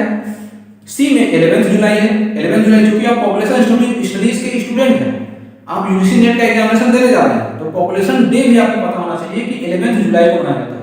तो यहां पर ऑप्शन क्या हो जाएगा? सी में जो दिया हुआ है पॉपुलेशन डे मनाया जाता है 11 जुलाई को। इसके बाद 1 दिसंबर 8 से और 2 दिसंबर को कंप्यूटर लिटरेसी। इतनी सारी चीजें हैं, आप यहां से नोट कर सकते हैं। इसमें और थोड़ा सा इंफॉर्मेशन और देख लेते हैं। 5 बिलियन पॉपुलेशन 11 जुलाई 1987 को हो गया था। ठीक है, यूएनओ ने इसीलिए फर्स्ट पॉपुलेशन डे 11 जुलाई 1989 को सेलिब्रेट करने का फैसला लिया। तब से अब तक जो पॉपुलेशन डे है वो मनाया जाता है, सेलिब्रेट किया जाता है। तो पहला पॉपुलेशन डे कब सेलिब्रेट किया गया था? 11 जुलाई 1989 को। क्यों? क्योंकि उस समय, उसके ठीक 2 साल पहले वर्ल्ड की पॉपुलेशन 5 बिलियन हो गई थी। बस आपको इतना याद रखना है। ठीक है, अब आते हैं हमारे नेक्स्ट क्वेश्चन की तरफ। क्वेश्चन नंबर 19 आपके स्क्रीन पर दिख रहा है। ये भी एक मैचिंग प्रॉब्लम है, ये भी एक डेट और डे से रिलेटेड क्वेश्चन है। वर्ल्ड एनवायरनमेंट डे, बिल्कुल कॉमन क्वेश्चन है, आपको याद रखना चाहिए। वर्ल्ड एनवायरनमेंट डे 5 जून को होता है। यहां पर क्वेश्चन क्या पूछा गया है? Which one of the following is not correct, correctly not match. तो वर्ल्ड एनवायरनमेंट डे 5 जून को होता है, वर्ल्ड हेल्थ डे 7 अप्रैल को होता है, वर्ल्ड एड्स डे 1 दिसंबर को। अभी मैंने बताया पीछे जो क्वेश्चन आया था उस दिन, उसी क्वेश्चन में ये अभी डिस्कस किया हूँ। वर्ल्ड पॉपुलेशन डे, वहां वहीं से क्वेश्चन ये उठ करके आ रहा है। 11 जुलाई को होता है, यहाँ पे 15 जुलाई दिया हुआ है। ऑप्शन आपका यही करेक्ट नहीं होगा, डी। ठीक है, बिल्कुल इजी क्वेश्चन है, आप यहां से नोट कर सकते हैं बिल्कुल आसान तरीके से। क्वेश्चन नंबर 20, ये लिस्ट 1 से लिस्ट 2 को मैच करना है। ये भी एक लिस्टिंग प्रॉब्लम है। Migration since birth, rural to urban migration, push pull factor and interstate migration. बिल्कुल क्लियर है कि जो बंदा बर्थ से ही माइग्रेट होकर के रहेगा वो लाइफ टाइम माइग्रेशन होगा, ए का फर्स्ट हो जाएगा। अब आपको आगे की क्वेश्चन को मैच करने की जरूरत नहीं है फिलहाल, आप पहले इसको मैच करके देखिए कि ये ए का 1 किसमें मैच हो रहा है। देखिए ए का 1 सिर्फ पहले में मैच हो रहा है। आपको ये पता है कि माइग्रेशन सिंस बर्थ अगर आपको याद नहीं भी है तो आप थोड़ा सा कॉन्सेप्ट लगा सकते हैं कि बंदा मतलब जब से पैदा हुआ है तभी से माइग्रेट है, तो इसका मतलब कि वो लाइफ टाइम माइग्रेशन है, तो ए का फर्स्ट हो जाएगा। बाकी को आप मैच करके देख लीजिए, ए का फर्स्ट मैच हो रहा है, आपका ऑप्शन ए सही है। ठीक है, कॉन्सेप्ट को समझने के लिए आप थोड़ा सा क्वेश्चन और देखिए। बी में लिखा हुआ है rural to urban migration, migration stream कहलाता है। माइग्रेशन स्ट्रीम अभी आपने सबसे पहले जो क्वेश्चन स्टार्टिंग में, वीडियो के स्टार्टिंग में आपने देखा, माइग्रेशन स्ट्रीम जो फीमेल माइग्रेशन से रिलेटेड जो क्वेश्चन था, rural to rural, rural to urban, urban to urban और अर्बन टू रूरल, उसमें 4 टाइप के माइग्रेशन स्ट्रीम होते हैं, उसमें एक स्ट्रीम ये भी है। इसको क्या कहा जाता है, माइग्रेशन स्ट्रीम। ठीक है, पुश एंड पुल फैक्टर मैंने उसी में भी डिस्कशन किया। पुश एंड पुल फैक्टर ये माइग्रेशन थ्योरी है, और इंटर स्टेट माइग्रेशन ये लॉन्ग डिस्टेंस माइग्रेशन होता है। ठीक है, तो ए का 1, बी का 2, सी का 3 एंड डी का 4। बिल्कुल इजी है, आप इसको कॉन्सेप्ट से समझ सकते हैं, याद कर सकते हैं। क्वेश्चन नंबर आगे बढ़ते हैं 21 की तरफ। आपके स्क्रीन पर दिख रहा है, among the countries mentioned below arrange most populous countries in descending order. अभी मोस्ट पॉपुलस कंट्री मैंने पीछे बताया, सेम वही क्वेश्चन यहां पर आ गया, बस इसमें क्या है कि चाइना और इंडिया को भी दिया हुआ है, वहां पे चाइना इंडिया और इंडिया छूटा हुआ है, तो उसको भी कवर करने के लिए मैंने ऐसे समझ लिया। और यहाँ पे इस क्वेश्चन को समझने के लिए कुछ बात ही नहीं बचता है, आपको मालूम है, बिल्कुल आपको समझ में आती है चीजें। चाइना, इंडिया, यूएसए, इंडोनेशिया भी लिखा हुआ है। ठीक है, इसके बाद ब्राजील, यहाँ पर ब्राजील, ये पाकिस्तान एंड बांग्लादेश। उसके आगे की याद करने की जरूरत ही नहीं है, बहुत सारा आपने याद कर लिया। ठीक है, 21 नंबर क्वेश्चन का आंसर ए हो जाएगा। Question number 22, the human population census in India is carried out by which of the following. ठीक है, director general of health services, director general of central statistical organisation, registrar general of India. मैंने सबसे first question में vital registration से related question था, उसमें आपको बताया था कि ये जो क्वेश्चन है इसका हमेशा answer registrar general of India होगा, under ministry of ministry of home affairs के अंडर में ये आता है। 1948 सेंसस के 1948 एक्ट के अंदर में ये government of India, central government का रिस्पांसिबिलिटी है कि सेंसस को हर 10 साल में कंडक्ट करे। दैट्स इट, बिल्कुल इजी है। आर्टिकल, इसका जो आर्टिकल है क्या है, 246, आप इसको याद रख सकते हैं। ये भी एग्जामिनेशन में थोड़ा हिस्टोरिकल टाइप है, ये पूछा जा सकता है। ऑप्शन आपका इसमें क्या होगा, C. Question number 23, information on which of the following topics is not provided by Indian census. ये भी सेंसस से रिलेटेड क्वेश्चन हो गया। डेटा तो आप कहीं ना कहीं से याद कर लेंगे, लेकिन थोड़ा सा जो कॉन्सेप्ट टाइप का क्वेश्चन है वो यहां पे मैंने अरेंज करके लाया हुआ है। डेमोग्राफिक कैरेक्टरिस्टिक, आप जब सेंसस का रिपोर्ट पलट कर देखेंगे तो उस रिपोर्ट में कैरेक्टरिस्टिक, जो डेमोग्राफिक कैरेक्टरिस्टिक वहां की आपको देखने के लिए मिलेगा। इकोनॉमिक कैरेक्टरिस्टिक ये भी देखने को मिलेगा। हेल्थ स्टेटस ऑफ पॉपुलेशन, और चौथा है personal and household characteristic. Household क्या था, सैनिटेशन वहां पे था, नहीं था, इस टाइप की जो चीजें हैं वो सारा सेंसस में कंडक्ट किया जाता है, लेकिन हेल्थ का स्टेटस पॉपुलेशन में सेंसस में कंडक्ट नहीं किया जाता है। इसके लिए अलग से है DHS, इसके लिए DHS के अंदर में आता है DLHS, district level health survey, NFHS, national family health survey, अभी 5वां राउंड चल रहा है। तो इन सब के जो हेल्थ स्टेटस के लिए जो सर्वे कंडक्ट होता है वो DHS है, बाकी सब के लिए सेंसस है जो लार्ज स्केल पे काम होता है, जो आपको ऑप्शन में यहाँ पे लिखा हुआ है। तो आपका आंसर सी जो होगा वो इस सेंसस के अंडर में नहीं है। क्लियर है, 23rd का आंसर सी हो जाएगा। क्वेश्चन नंबर 24 है, या आपके स्क्रीन पर दिख रहा है, in stationary population which one of the following is not correct. Stationary population में कौन सा करेक्ट नहीं है? ओके, आप स्क्रीन पर देख सकते हैं birth rate is equal to death rate. Stationary population के केस में बर्थ रेट और डेथ रेट इक्वल होता है। पहला कंडीशन फुलफिल हो गया, पहला नंबर जो ऑप्शन सही है। क्लियर है? Expectation of life is equal to 1 divided by birth rate. Birth और डेथ ये दोनों इक्वल तो होता ही है, मतलब दोनों इक्वल होता है, लेकिन ये inversely proportional to life expectancy होता है। इसका मतलब कि birth is equal to death is equal to 1 divided by e. तो ई बराबर क्या हो जाएगा? 1 डिवाइडेड बाई बी या 1 डिवाइडेड बाई डी। तो ये भी ऑप्शन सही है। सी पर हम अभी बाद में आएंगे, पहले डी देखते हैं। जब स्टेशनरी पॉपुलेशन हमारा स्टेशनरी पॉपुलेशन है तो बर्थ और डेथ जब इक्वल हो गया तो दोनों को माइनस करेंगे तो जीरो आएगा। डी में हमने लिखा हुआ है birth rate minus death rate is equal to natural growth rate is equal to zero. Clear है? तो ऑप्शन आपका इनकरेक्ट कौन सा होगा? E is equal to 2 into INR। बिल्कुल आसान क्वेश्चन है, थोड़ा सा कॉन्सेप्ट है, कंफ्यूजिंग क्रिएट करने वाला क्वेश्चन है। आपका आंसर सी सही है। Question number 31, Which one of the following is not associated with women empowerment? यहाँ भी एक बिल्कुल कॉन्सेप्ट पे रिलेटेड क्वेश्चन है, विमेन एम्पावरमेंट से रिलेटेड क्वेश्चन पूछा गया है। बिल्कुल शांत दिमाग से आप जब क्वेश्चन को पढ़ेंगे समझेंगे तो आप क्वेश्चन को सॉल्व करेंगे बिल्कुल इजी तरीके से। एग्जामिनेशन में ऐसे ही क्वेश्चन पूछे जाते हैं, बहुत ज्यादा हार्ड क्वेश्चन नहीं आता है। हाँ, क्वेश्चन को हम जब क्या कहते हैं कि बहुत हार्ड क्वेश्चन आया, समझ में नहीं आया। हार्ड इसलिए कहते हैं क्योंकि क्वेश्चन हमें समझ में ही नहीं आ रहा उसमें। ऐसा क्वेश्चन अगर आपको एग्जामिनेशन में दे दिया जाए और ये सपोज कि एग्जामिनेशन में ये क्वेश्चन आया हुआ और आप एग्जामिनेशन में हॉल में बैठे हैं, आप इस टाइप के क्वेश्चन को रिपीट नहीं किया है तो आप कहेंगे कि बहुत ज्यादा हार्ड क्वेश्चन है, लेकिन हार्ड नहीं है, कॉन्सेप्ट पे रिलेटेड क्वेश्चन है। वुमेन एम्पावरमेंट की तो बात पूछी जा रही है, पढ़ा हुआ है अगर आपने थोड़ा सा भी हेल्थ से रिलेटेड, पब्लिक हेल्थ का बैकग्राउंड से रिलेटेड अगर आपने क्वेश्चन पढ़ा हुआ है तो आप इसको क्वेश्चन को सॉल्व कर लेंगे।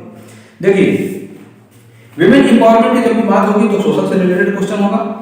Reservation in parliament, women empowerment की बात हो रही है, बिल्कुल कॉन्सेप्ट पर है, समझ सकते हैं। बी नंबर ऑप्शन जो है compulsory schooling in 6 to 14 years age group, ये भी सोशल कैरेक्टर है। जब कंपल्सरी स्कूलिंग होगा तभी तो विमेन का एम्पावरमेंट होगा, तो पहला ये दूसरा नंबर भी हो जाएगा। मेडिकल टर्मिनेशन ऑफ प्रेगनेंसी, ये 1971 में एक्ट आया था, ये मेडिकल से रिलेटेड टर्मिनोलॉजी है, तो ये एम्पावरमेंट से रिलेटेड नहीं हो जाएगा। विमेन का एम्पावरमेंट से इसमें कोई भी मतलब नहीं है। डी नंबर में आता है CCL, child care leave. Child care leave भी है, विमेन एम्पावरमेंट से रिलेटेड है, चाइल्ड केयर लीव लेना। 31 का सी नंबर ऑप्शन सही हो जाएगा कि विमेन एम्पावरमेंट से रिलेटेड कौन सा नहीं है, तो मेडिकल टर्मिनेशन ऑफ प्रेगनेंसी ये नहीं होगा। क्लियर है? अब क्वेश्चन नंबर 32 पर आते हैं। If the entire urban population were concentrated in one city, the value of Gini concentration index rate would be। Gini concentration rate जो है या Gini कोफिशिएंट है वो वेल्थ के इनइक्वालिटी के कंडीशन को शो करता है। ठीक है, यहां पर क्वेश्चन जो है पूछा गया है जितने भी अर्बन का जितना भी पॉपुलेशन है वो किसी एक ही एरिया में कंसंट्रेट हो गया है, तो क्या होगा कि मतलब डिस्ट्रीब्यूट, मतलब हर जगह का डिस्ट्रीब्यूशन इक्वल लगभग होना चाहिए। और गिनी कोफिशिएंट में क्या होता है, क्योंकि ये इनइक्वालिटी को मेजर करता है, इसका जो रेंज होता है वो 0 से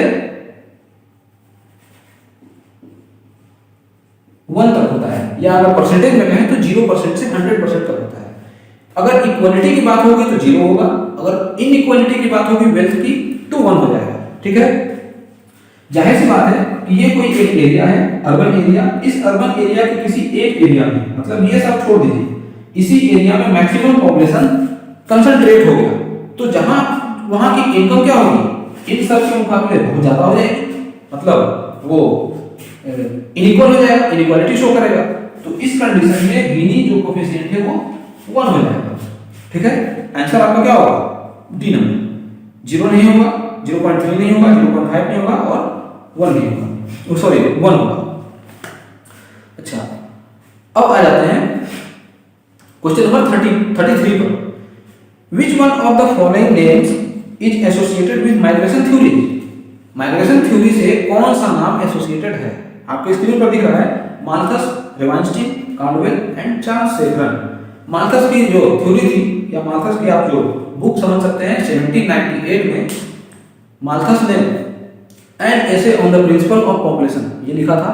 ये पॉपुलेशन के ऊपर बेस्ड था। उन्होंने ये बताया था उस बुक में कि जो पॉपुलेशन है वो ज्योमेट्रिक प्रोग्रेशन में बढ़ती है और जो उस पर जो पॉपुलेशन जिस रिसोर्सेज पर बेस्ड है या डिपेंड है वो रिसोर्सेज एपी में अरिथमेटिक प्रोग्रेशन में बढ़ता है।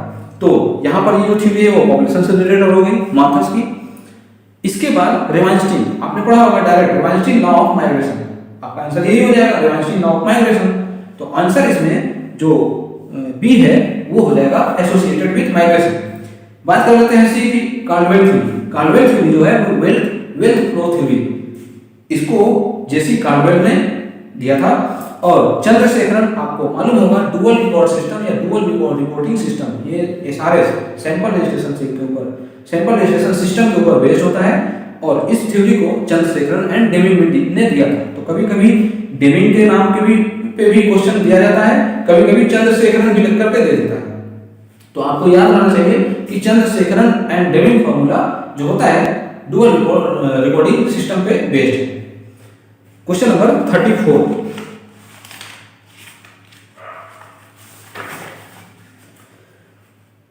देखिए यहां पर एक फिर से ह्यूमन डेवलपमेंट इंडेक्स के ऊपर बेस्ड क्वेश्चन आ गया। आपको वीडियो के स्टार्टिंग में ही जो क्वेश्चन आया था वहां पे मैंने डिस्कशन किया था। आप उम्मीद है कि इस क्वेश्चन को सॉल्व कर लेंगे और इसमें अभी तक आपने क्वेश्चन सॉल्व कर भी लिया होगा। आपके स्क्रीन पर ये क्वेश्चन दिख रहा है। Which one of the following indicators is not included in working out the composite index of human development? Human development में अभी पहले मैंने आपको बताया कि इसको आपको याद रखने के लिए सीधा सीधी आप लाइन याद रख लीजिए LIE, where L denote longevity means life expectancy, I for income and E for education। अब इसके इन तीनों के अलग अलग सिनोनिम भी एग्जामिनेशन में क्वेश्चन पूछे जा सकते हैं, दिए जा सकते हैं। आपको वहां पे आपका प्रेजेंस ऑफ माइंड यूज करना है। यहाँ पर देखिए लॉन्गेविटी दिया हुआ है मींस लाइफ एक्सपेक्टेंसी या एक्सपेक्टेशन ऑफ लाइफ या हेल्थ, कुछ भी होगा आपको उसका टर्म समझना होगा। तो जो ह्यूमन डेवलपमेंट इंडेक्स है उसका एक कंपोजिट इंडेक्स लॉन्गेविटी हो जाएगा। दूसरा लिटरेसी, अभी मैंने बताया क्या होता है एल से लॉन्गेविटी, एल से लिटरेसी भी लिखा हुआ है, तो आपको कंफ्यूज नहीं होना है। आपको याद रखना है क्या ओनली एल, आई और ई। जहां पे एल क्या है लॉन्गेविटी, आई है इनकम और ई है एजुकेशन। अब एजुकेशन क्या है, एजुकेशन मींस लिटरेसी। और पर कैपिटा इनकम, आपको इनकम पता है तो पर कैपिटा इनकम भी तो यहां से निकल गया। मतलब ऊपर का जो तीनों इंडेक्स है वो क्लियर है कि ये होगा ही होगा। डी आपका आंसर नहीं होगा, इसको देखने की भी जरूरत नहीं है। आप इसको टिक कर दीजिए, डी आंसर आपका सही हो जाएगा। जो composite index human development index का ये नहीं है। क्वेश्चन नंबर 35 की तरफ बढ़ते हैं। W Chris Taylor envisaged a hierarchic system of settlements based on administrative function with value of। ये सेंट्रल प्लेस थ्योरी से रिलेटेड क्वेश्चन है। वाल्टर क्रिस्टेलर ने इसको इस थ्योरी को 1933 में दिया था। इतना तक आपको याद रहेगा। उन्होंने सेटलमेंट के प्रेडिक्शन को बताया था, जिसमें उन्होंने बताया था MTA। M means marketing strategy, T for transportation and A for administration. ज्यादा इसमें डीप में जाने की जरूरत नहीं है, इतना ही क्वेश्चन पूछा जाता है कि सेंट्रल प्लेस थ्योरी किसने प्रपोज किया था, कब किया था और इसके अंदर जो MTA है उसमें K की वैल्यू क्या होती है। बस आपको एग्जामिनेशन में उतना ही, मैं तो पिछले प्रीवियस ईयर के मैक्सिमम क्वेश्चन में इतना ही देखा हूं। अगर उससे ज्यादा आपको अगर कहीं दिखा हो तो आप कमेंट बॉक्स में आप कमेंट करके बताइएगा और उसका आंसर भी हो सके तो बताइएगा, या क्वेश्चन नहीं बताइएगा, मैं उसको सॉल्व करने की कोशिश करूंगा। MTA 3, 4 and 7 respectively. मार्केटिंग में K की वैल्यू 3 हो जाएगी, ट्रांसपोर्टेशन में K की वैल्यू 4 हो जाएगा और एडमिनिस्ट्रेशन में K की वैल्यू 7 हो जाएगा। तो यहाँ पर आप देखिए आंसर क्या लिखा हुआ है, administrative function with value of K equal to 7। Answer D हो जाएगा सही। इजी क्वेश्चन है, थोड़ा सा कॉन्सेप्ट है, जितना मैंने बताया सीपी सेंट्रल प्लेस थ्योरी के ऊपर जो भी बेस्ट क्वेश्चन मैंने देखा है अभी तक, बस इतना ही देखा है। मैचिंग करने के लिए भी दे देता है कि सेंट्रल प्लेस थ्योरी किसने दिया था, कब दिया था, इसके ऊपर बेस्ड ये एमटीए से रिलेटेड क्वेश्चन है। एम आपका हो जाएगा मार्केटिंग स्ट्रेटजी, टी हो जाएगा ट्रांसपोर्ट और ए हो जाएगा एडमिनिस्ट्रेशन। इसमें क्या हो जाएगा 3, 4, 7। एडमिनिस्ट्रेशन की वैल्यू आपको पूछा गया है K equal to 7। Question number 36, screen पर आप देख सकते हैं which one of the following is a conurbation. आप कोनरवेशन पर जब भी क्वेश्चन आपसे पूछा गया तो आप कोनरवेशन का मतलब ये समझ लीजिए कि जुड़वा शहर पूछा गया है, ठीक है। जुड़वा शहर, ट्विन सिटी। यहां पर जो ऑप्शन है लखनऊ, कानपुर, बेंगलुरु, तुमकुर, अहमदाबाद, बड़ोदरा, कोलकाता, हावड़ा। यहां पर ट्विन सिटी कौन सा होगा, कोलकाता एंड हावड़ा। ऑप्शन आपका डी सही हो जाएगा। अब बात कर लेते हैं कि कोनरवेशन का कॉन्सेप्ट किसने दिया था। पैट्रिक गेडी। पैट्रिक गेडी एक ज्योग्राफर थे, उन्होंने 1915 में इस टर्म का यूज किया था, कोनरवेशन, ठीक है। तो आपको यह भी याद रखना जरूरी होगा कि इस थ्योरी को किसने दिया था। ये अर्बनाइजेशन के ऊपर बेस्ड क्वेश्चन है और इसीलिए ये कोनरवेशन पूछा गया है। क्वेश्चन नंबर 37 आप स्क्रीन पर देख सकते हैं, the census of India act came in existence in. अभी मैंने स्टार्टिंग में ही बताया कि जो सेंसस है वो कंडक्ट होने का काम सेंसस ऑफ इंडिया एक्ट 1948 के तहत किया जाता है। इसकी रिस्पॉन्सिबिलिटी सेंट्रल गवर्नमेंट को है, जो आर्टिकल 246 के अकॉर्डिंग हर 10 साल पर सेंसस कंडक्ट कराने का काम करती है। मिनिस्ट्री कौन सा है, मिनिस्ट्री ऑफ होम अफेयर्स। इसके जो रजिस्ट्रार हैं रजिस्ट्रार जनरल ऑफ इंडिया कहलाते हैं और इसमें मैक्सिमम जो हिस्टोरिकल बैकग्राउंड से रिलेटेड क्वेश्चन है ऐसा ही कुछ क्वेश्चन पूछा जाता है, ठीक है। इसमें आंसर आपका 1948 हो जाएगा।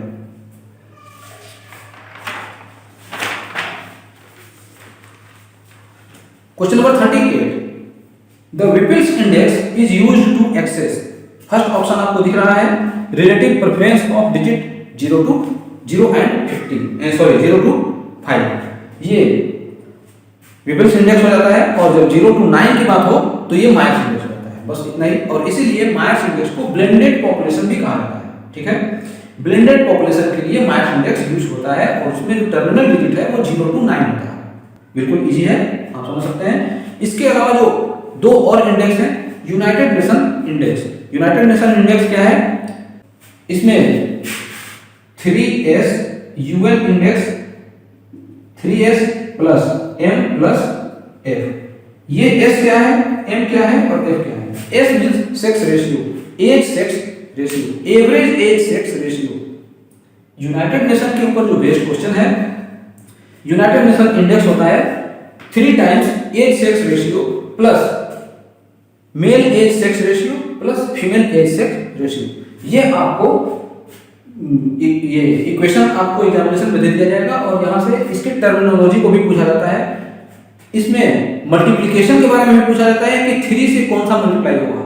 तो आप इस इक्वेशन को याद रखिए, ज्यादा कुछ याद करने की जरूरत नहीं है। मैक्सिमम टाइम यही मैंने भी प्रीवियस ईयर के एग्जामिनेशन में क्वेश्चन में देखा है। तो आपको जो रिपीट करके क्वेश्चन आया हुआ है आप उसको रिपीटिशन को ही याद रखना है, कुछ अलग तरीके से भी आपको याद रखने की कोशिश करना है कि कैसे हम इसको अपने माइंड में रख सकते हैं। तो यहां से आपका आंसर हो जाएगा यूनाइटेड नेशन इंडेक्स के लिए ये वाला। तो आप इसको भी अलग से एक इंफॉर्मेशन है याद रख सकते हैं। क्वेश्चन नंबर 39 आपके स्क्रीन पर दिख रहा है, which one of the following is not correctly matched. ये मैचिंग प्रॉब्लम है, मतलब 3 तो मैच होंगे, एक कोई मैच नहीं होगा। Hajnal method, Hajnal method simulate mean age at marriage 1953। ये सबके दिमाग में होगा, सबके माइंड में होगा, बिल्कुल इजी है, ठीक है। ब्रास फार्मूला, ब्रांच फार्मूला यहाँ पे लिखा हुआ है डिजिट प्रेफरेंस। अभी इसके जस्ट ऊपर के क्वेश्चन में आपने देखा, ये कहीं कोई किसी पेपर में रिपीट किया हुआ क्वेश्चन नहीं है। मतलब मैं कहीं कहीं से क्वेश्चन को उठाया हूँ और आगे के मतलब जो पहले मैंने क्वेश्चन डाला है उसके ऊपर बेस्ड क्वेश्चन को मैंने डाला है कि कैसे कंफ्यूज करने के लिए आपको एग्जामिनेशन में ऑप्शन दिया जाता है। तो आप यहाँ से इजीली समझ सकते हैं कि ब्रांच फार्मूला जो है वो डिजिट प्रेफरेंस पे बेस्ड नहीं होगा, पीएफ रेशियो होता है, लॉजिक लाइफ टेबल होता है। तो अभी स्टार्टिंग में मैंने बताया पॉपुलेशन प्रोजेक्शन जो बैलेंसिंग इक्वेशन पे क्वेश्चन था उसमें होता है।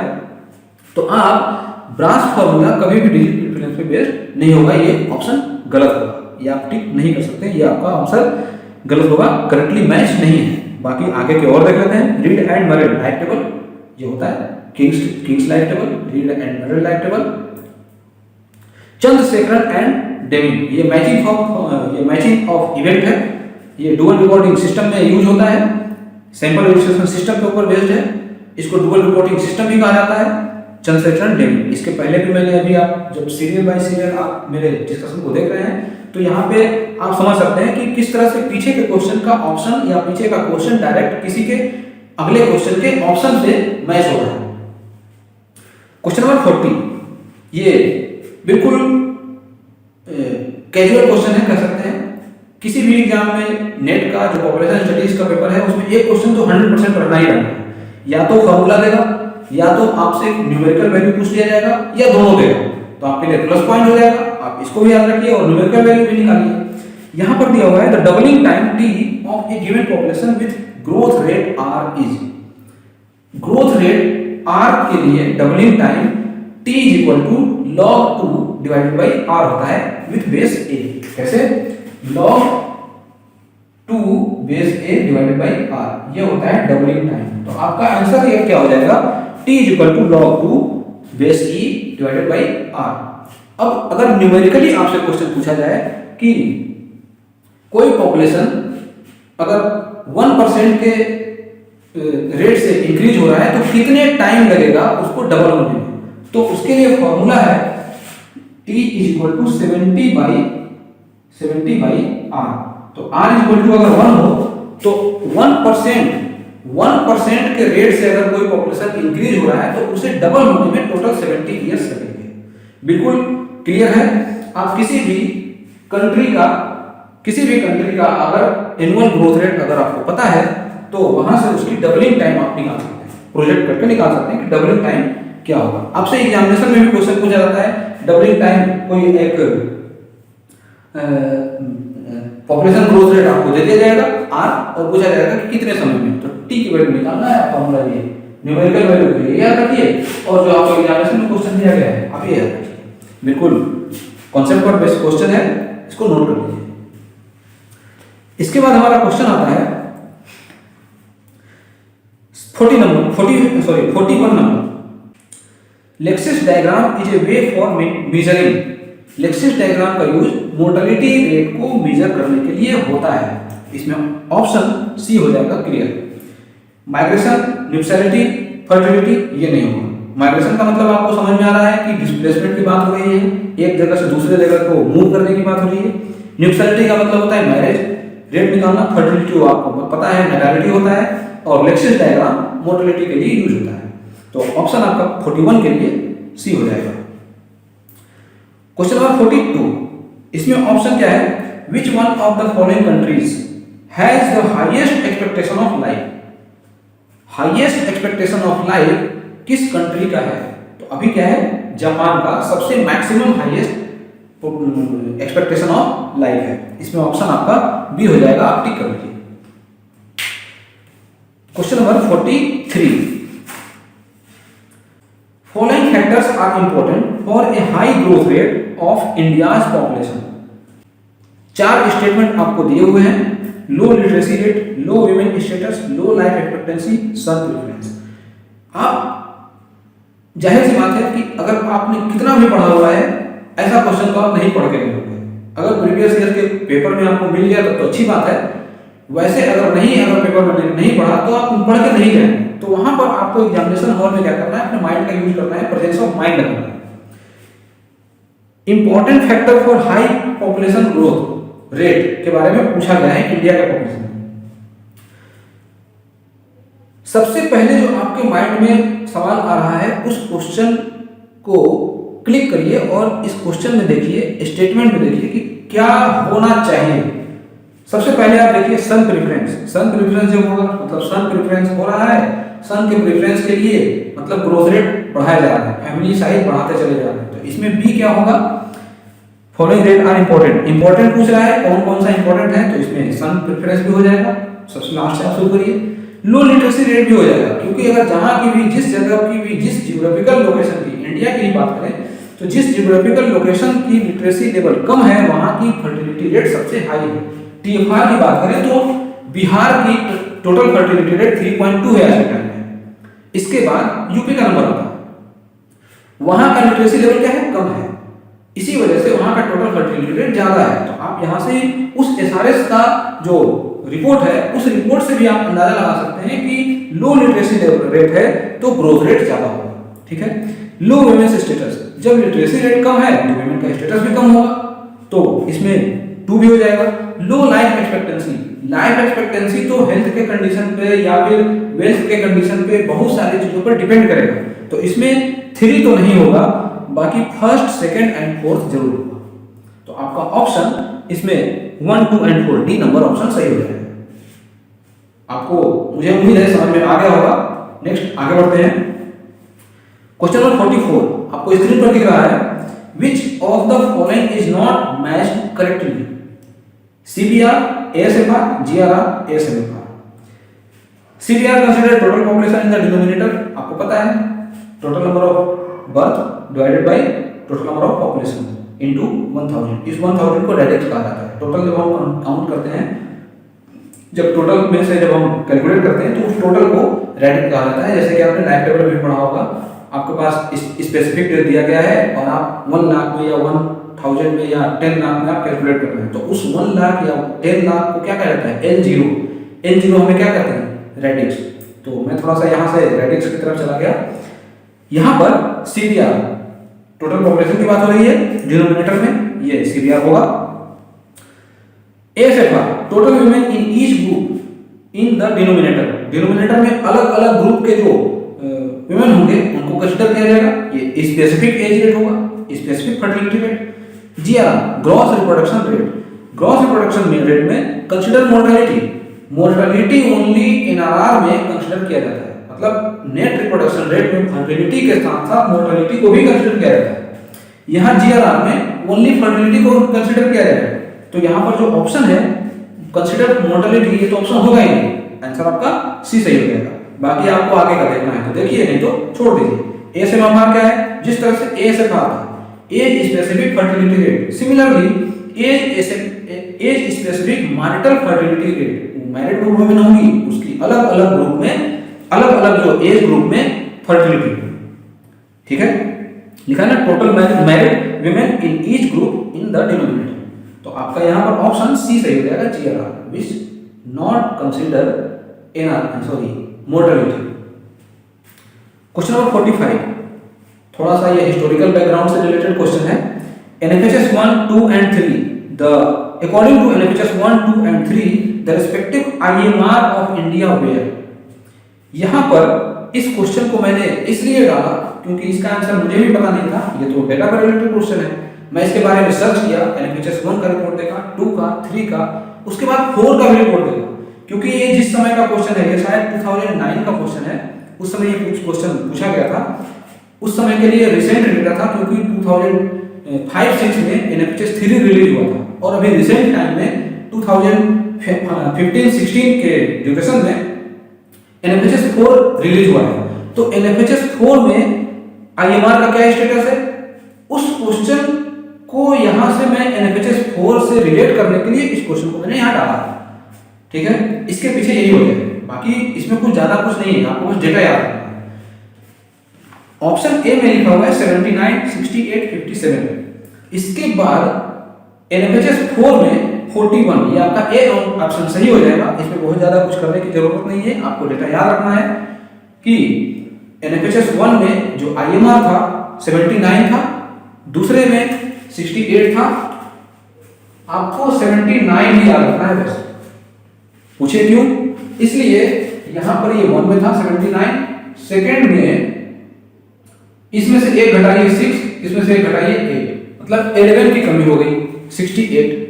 फिर थर्ड में इसमें से एक घटाइए 5, इसमें से एक घटाइए 7, 57, 11 की कमी हो गई। नेक्स्ट टाइम ये क्या हो गया, फोर्थ में 41 हो गया। तो आपको तीनों को रटने की भी जरूरत नहीं है, आप सिर्फ फर्स्ट याद रखिए और लास्ट याद रखिए कि एनएफएचएस 4 में आईएमआर 41 था, मैंने लिखा हुआ भी है, और एनएफएचएस 1 में 79, और इसके बाद 11, हर एनएफएचएस में 11 की कमी होती गई। आप यहां से माइनस करेंगे तो ये 11 होगा, ये 11 होगा, लेकिन यहां पर 16 की कमी हुई। तो आप यहां से ये भी याद रख सकते हैं कि एनएफएचएस 3 से एनएफएचएस 4 तक जो आईएमआर का लेवल था 16 पॉइंट की कमी हुई आईएमआर में। तो बहुत सारे इंफॉर्मेशन यहां से निकल के आए, रिलेटेड क्वेश्चन जब एग्जामिनेशन में हो सकता है पूछे चले जाएं तो आप यहां से कर सकते हैं। क्वेश्चन नंबर 46, अच्छा इसमें एक चीज और इंफॉर्मेशन देख लेते हैं। एनएफएचएस 1, 2, 3, 4 ये कब कब कंडक्ट किया गया था, ये भी मैचिंग प्रॉब्लम में दे दिया जाता है। एनएफएचएस 1 92-93 के दशक में, 92-93 के ड्यूरेशन में किया गया था एनएफएचएस 1। एनएफएचएस 2 98-99 में, एनएफएचएस 3 2005-06 में, एनएफएचएस 4 जो डेटा रिलीज हो चुका है उसका रिपोर्ट 2015-16 में, और अभी करंट टाइम में 2018-19 का एनएफएचएस 5 चल रहा है। ठीक है, आपको इतना याद रखना है कि फर्स्ट कब हुआ था, सेकंड कब हुआ था, थर्ड कब हुआ था और फोर्थ कब हुआ था, और अभी फिफ्थ चल रहा है। तो एक बार मैं फिर से रिपीट कर दूं कि फर्स्ट जो हुआ था 92-93 में हुआ था, एनएफएचएस 2 98-99 में हुआ था, एनएफएचएस 3 2005-2006 में हुआ था, एनएफएचएस 4 2015-16 में हुआ था, और एनएफएचएस 5 का भी फील्ड सर्वे चल रहा है। शायद ये कंडक्ट हो भी चुका होगा, लेकिन आपको याद रखना है एनएफएचएस 5 का जो ड्यूरेशन है सर्वे का 2018-19। क्लियर है? चलिए अब आगे नेक्स्ट क्वेश्चन की तरफ बढ़ते हैं। क्वेश्चन नंबर 46, यहां पर आपको स्क्रीन में दिखेगा, who among the following first प्रोपाउंड the theory of demographic transition. Theory of demographic transition यहां पर 4 ऑप्शन दिए हुए हैं, प्लेटो, माल्थस, नोटिस्टिन, ब्लेगर। सबसे पहले 1945 में नोटिस्टिन साहब ने ही डेमोग्राफिक ट्रांजिशन थ्योरी का प्रोपाउंड किया था। तो यहां पर ऑप्शन आपका सी सही हो जाएगा, टिक कर लीजिए। क्वेश्चन नंबर 47 पर आते हैं। ये एक मैचिंग प्रॉब्लम है, आपको स्क्रीन पर दिख रहा है। Law of primate city, cumulative causation model, nearest neighbour index and multiple nuclei model theory. यहां पर आप देख सकते हैं कि लॉ ऑफ प्राइमेटिसिटी आपको कई बार जो प्रीवियस ईयर के पेपर में आपने देखा होगा या आपने अपनी कॉपी पर नोट करके भी लिखा होगा, लॉ ऑफ प्राइमेटिसिटी मार्क जेफरसन ने दिया था। पहला नंबर ऑप्शन सही है। अब आइए चलिए देखते हैं कि ये जो पहला है ए का फर्स्ट किस में मैच हो रहा है। देखिए फर्स्ट ऑप्शन जो है ए, आप स्क्रीन पर देख सकते हैं, ए का 1 सिर्फ ए में मैच हो रहा है, ऑप्शन ए में, बाकी किसी में मैच नहीं हो रहा है। आप आंख मूंद करके टिक करके चले जाइए, बिल्कुल सही आंसर है। इस टाइप का क्वेश्चन मैं कई बार रिपीट करके बोल चुका हूं कि ये मैक्सिमम टाइम ये इजी होता है। आपको 4 में से सिर्फ एक भी पता है, एक अगर मैच ज्यादा रिपीट हो रहा है, तो अगर 2 पता है तो आप क्वेश्चन के आंसर बिल्कुल सही टिक करके चले आएंगे। ठीक है, बाकी और भी देख लेते हैं। जब ए का 1 हो रहा है तो बी का 2, सी का 3 एंड डी का 4 होगा। बिल्कुल आप स्ट्रेट फॉरवर्ड है, मैच करके रख लीजिए। क्युमुलेटिव कॉजेशन मॉडल ये गुनार मिडल ने किया था। Nearest neighbour index Clark and Evans ने किया था। And multiple nuclei model of urban land use ये हैरिस एंड पुलमान ने किया था। आपने ऐसी थ्योरी याद किया होगा कि multiple nuclei theory, Harris and Ullman. ठीक है, तो ये ऑप्शन आपका डी का 4 भी क्लियर है, ऑप्शन इसमें ए सही है। बढ़ते हैं नेक्स्ट क्वेश्चन 48 की तरफ।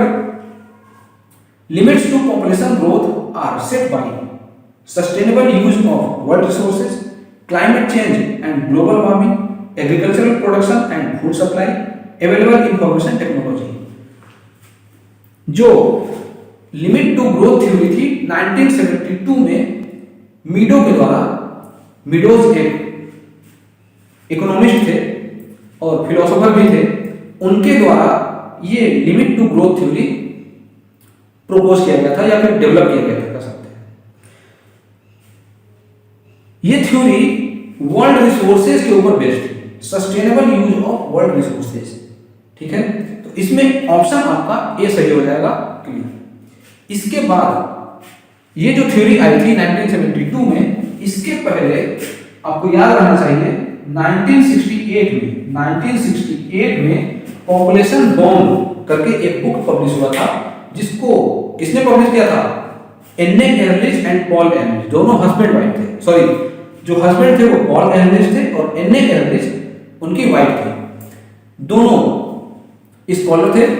उन्होंने पॉपुलेशन बॉम्ब करके एक बुक पब्लिश किया था 1968 में। वो ये जो बुक थी, ये बहुत ज़्यादा कंट्रोवर्शियल बुक साबित हुई थी। इसी के बाद ये limit to growth theory Meadows साहब ने डेवलप किया था, और ये उन्होंने इस जो ऑप्शन दिया हुआ है sustainable use of world resources, इस पर बेस उन्होंने थ्योरी दिया था। इसमें ज़्यादा डीप में नहीं जाएंगे, और मैंने भी बहुत ज़्यादा कुछ इसके बारे में जानकारी नहीं रखा है। आपका ऑप्शन बस ए यहाँ पर सही होगा, ऑप्शन टिक कर दीजिए। ठीक है, अभी हमें क्या करना है, आपको भी क्या करना है, आपको एग्जामिनेशन को क्वालिफाई करना है। आप डीप में मत जाइए। मैं कई बार अपने जो पेपर के जो एक्सप्लेनेशन है, उस एक्सप्लेनेशन में भी कई बार मैं बोल चुका हूँ कि आपको बहुत ज़्यादा डीप में घुसना नहीं है। एग्जामिनेशन में ऊपर से क्वेश्चन पूछा जाता है। अगर आप ऊपर से भी लगभग 80-90% आपने क्वेश्चन पढ़ा हुआ है, तो अगर पढ़ा हुआ है, ऐसा नहीं कि बस पढ़ लिया, पढ़ा हुआ है का मतलब क्या, आपने कॉन्सेप्चुअली पढ़ा है, आपने बिल्कुल जो है एक्चुअली में पढ़ा है, तब आप क्वेश्चन को मैक्सिमम टाइम आप क्वेश्चन को कर ले रहे हैं और 100% आपका रिजल्ट होगा, और ये मेरा दावा है कि होगा।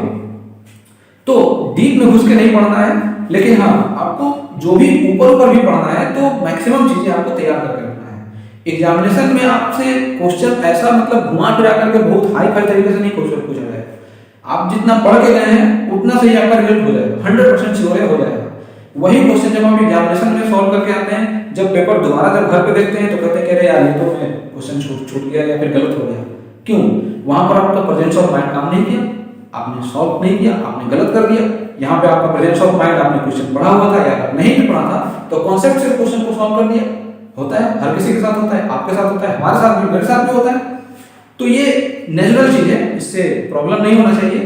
तो मेरा बस यही कंसर्न है, और ज्यादा उसमें कुछ मुझे कहना नहीं है। क्वेश्चन नंबर 49 की तरफ आते हैं। Which one of the following does not explain the law of migration? ये क्वेश्चन भी मुझे प्रीवियस ईयर्स के क्वेश्चन में पेपर में मिला। अब मुझे ध्यान नहीं है कि किस पेपर में है, ये 2008-9 के साइड पेपर में है, ये दिया हुआ क्वेश्चन पेपर है। इसके बारे में भी मुझसे किसी ने, आप में से ही किन्हीं ने फोन पर और मैसेज के थ्रू भी मुझे क्वेश्चन पूछा था, तो मैंने बताया था। मैंने इस क्वेश्चन को यहाँ पर डालना सही समझा कि और लोगों को भी मालूम होना चाहिए कि इसका कॉन्सेप्ट क्या है। थोड़ा सा ये याद रखने वाली चीज है। फर्स्ट ऑप्शन आपको दिख रहा है पुश एंड पुल फैक्टर। ये आपने कई बार पढ़ा है, रूरल टू अर्बन माइग्रेशन होता है। स्टार्टिंग में भी मैंने बताया push and pull factor rural to urban migration के केस में होता है, माइग्रेशन के केस में होता है। यहां पर क्या पूछा जा रहा है, which one of the following does not explain the law of urbanisation. ठीक है, जब रूरल से अर्बन की तरफ गया माइग्रेट होकर के, तो वो अर्बनाइजेशन को बढ़ावा दिया ना। तो अब जब अर्बनाइजेशन को बढ़ावा दिया, तो यहाँ पे लॉ ऑफ अर्बनाइजेशन को ये फुलफिल करेगा माइग्रेशन। तो यहाँ पर ये वाला ऑप्शन आपका नहीं होगा। डिस्टेंस डीके फंक्शन, ये अर्बनाइजेशन के ऊपर बेस्ड क्वेश्चन है, सॉरी ऑप्शन है। लॉ ऑफ ग्रेविटी, ये अर्बनाइजेशन पे है। लॉ ऑफ ग्रेविटी जो जे केली साहब ने 1931 में दिया था, 1931 में जॉन केली या सॉरी रेली REILIE समथिंग कुछ है, आप देख लीजिएगा इसका स्पेलिंग क्या है। ऐसे स्पेलिंग भी थोड़े से कठिन टाइप के होते हैं, आप ध्यान से देख लीजिएगा कि इसमें रेली का स्पेलिंग क्या है। जे रेली इनका नाम था, इन्होंने लॉ ऑफ ग्रेविटी का थ्योरी दिया था 1931 में। तो ये भी नहीं हुआ। अब डिस्पर्सल एंड सेग्रीगेशन आता है। तो जब 4 मेथड अर्बनाइजेशन पे बेस्ड है तो पांचवा, सॉरी 3 मेथड जब अर्बनाइजेशन पे बेस्ड है तो चौथा तो होगा ही नहीं, चौथा के बारे में आपको समझना ही नहीं है। आप चौथा को टिक कर लीजिए, डिस्पर्सन एंड सेग्रीगेशन। तो आपका 49 का आंसर डी हो जाएगा। क्वेश्चन नंबर 50 एंड इस सीरीज में जो ये पार्ट है इसका last question, which one of the following is not associated with reproductive health of women. Option क्या है? आरटीआई। आरटीआई का मतलब राइट टू इंफॉर्मेशन नहीं, रिप्रोडक्टिव ट्रैक्ट इन्फेक्शन। ठीक है, इसका मतलब है कि जो आरटीआई है वो रिप्रोडक्टिव ट्रैक्ट इन्फेक्शन है, हेल्थ से रिलेटेड है। टीनेज प्रेगनेंसी ये भी हेल्थ से रिलेटेड है, अगर टीनेज हो गया तो उनकी हेल्थ पर प्रभाव पड़ेगा, प्रॉब्लम होगा। इनफर्टिलिटी, इनफर्टिलिटी भी हेल्थ से रिलेटेड है, मिसकैरेज हो गया मतलब इनफर्टिलिटी हो गई। और न्यूप्सैलिटी, न्यूप्सैलिटी क्या है? Social indicator, it is marriage, तो हेल्थ से रिप्रोडक्टिव हेल्थ से रिलेटेड तो है ही नहीं। न्यूप्सैलिटी का मतलब क्या है? मैरिज। हम मैरिज रेट में क्या, मैरिज रेट कहाँ पढ़ते हैं? न्यूप्सैलिटी के अंदर। जिस तरह से फर्टिलिटी नैटिविटी के अंदर पढ़ते हैं उसी तरह से मैरिज का जो पूरा ओवर स्ट्रक्चर है वो न्यूप्सैलिटी के अंदर पढ़ते हैं। तो nuptiality is a social indicator, marriage. तो यहाँ पर रिप्रोडक्टिव हेल्थ ऑफ वुमेन, इससे तो मतलब है ही नहीं न्यूप्सैलिटी का, तो ऑप्शन आपका क्या हो जाएगा? डी सही हो जाएगा। ये ओवरऑल मैंने यहाँ पर क्वेश्चन 1 से 50 तक का अभी डिस्कशन किया आपके सामने। उम्मीद है कि आपको ये सारे क्वेश्चन समझ में आए होंगे और मैक्सिमम से मैक्सिमम आपने इंफॉर्मेशन गेन किया होगा। और मैं लास्ट में ये भी कहना चाहता हूँ कि कोई भी चीज, कोई भी एग्जामिनेशन में जो पेपर होता है वो टफ तो होता ही है, लेकिन बहुत ज्यादा मतलब अगर आप पढ़ के गए हैं, अगर आपने बिल्कुल, मैंने भी क्या पहले क्या बताया, बिल्कुल अगर आपने पढ़ा हुआ है तो क्वेश्चन को कर लेंगे। ऐसा नहीं है कि हवा में चला देंगे तो चला हो जाएगा, नहीं। आप जब पढ़े हैं, रियली में आप पढ़ के गए हैं, आप 1 घंटा ही 2 घंटा ही अगर आपने पढ़ा है और रियली अगर आपने पढ़ा है तो आप 100% क्वेश्चन को करके चले जाएंगे और आपका रिजल्ट होगा। और ये मेरा उम्मीद है आप मैक्सिमम टाइम मेरे टेलीग्राम ग्रुप जो है हमारा, उस ग्रुप में भी हमारे जो फैमिली मेंबर हैं उन सबको मैं देखता रहता हूँ। बहुत सारे क्वेश्चन एराइज करते हैं और वहाँ से भी क्वेश्चन का डिस्कशन करते रहते हैं। और मेरा ये दावा है कि आप में से बहुत सारे लोग इस बार जेआरएफ क्वालिफाई करने वाले हैं। तो इसी होप के साथ मैं इस वीडियो को यहाँ पर एंड करता हूँ और आपसे बस इतना रिक्वेस्ट करता हूँ कि मेरे इस चैनल को अगर आप नए हैं तो सब्सक्राइब करिए, अगर आप हमारे चैनल को सब्सक्राइब कर चुके हैं तो शेयर करिए, लाइक करिए और कमेंट करके बताइए कि मैंने जो यहाँ पर जो क्वेश्चन यहाँ अरेंज किया है, कलेक्ट किया है, इस कलेक्शन में अगर कुछ और चीजें मुझे डालनी चाहिए या कुछ और भी टॉपिक पर वीडियो और बनानी चाहिए तो मुझे क्या करना है आप मुझे बता सकते हैं। मैं भरसक प्रयास करूंगा, मैं I will try my best. तो इसी के साथ मैं आपसे अलविदा लेता हूं। धन्यवाद। Thank you for watching.